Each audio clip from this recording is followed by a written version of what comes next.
বন্ধুরা আসসালামু আলাইকুম।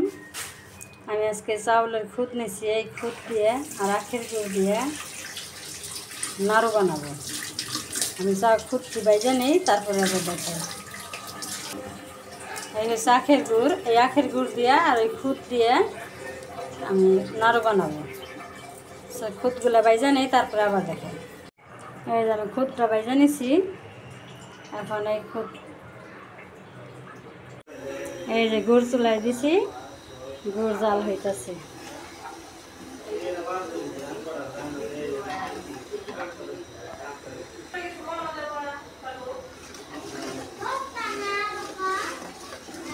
এই যে সুন্দর জাল হইতেছে।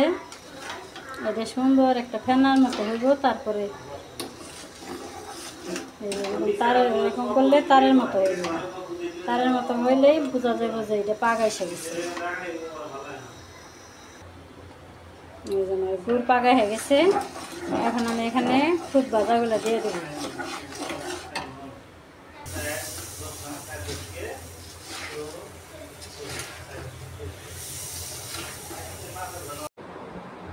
এই যে ক্ষেত দেখতে গেলাম, এখন একটু ক্ষেত দেখে আসি।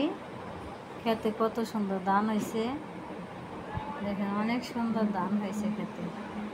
তাই একটু চকে গেলাম, চকের ক্ষেতে ধানগুলো কেমন হয়েছে তাই দেখতে গেলাম। দেখুন কত বড় চক, অনেক দূর থেকে দেখা যাচ্ছে, অনেক বড় চক।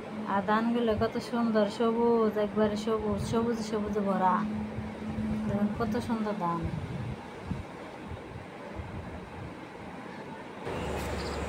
এখন আরো বানিয়ে দেখতে রেখেছি।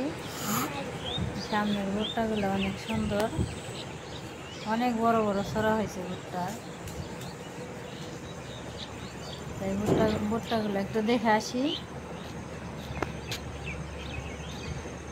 আজকের ভিডিও পর্যন্তই। সবাই ভালো থাকবেন, সুস্থ থাকবেন, আমাকে সাপোর্ট করবেন, আমার পাশে থাকবেন। আল্লাহ হাফেজ।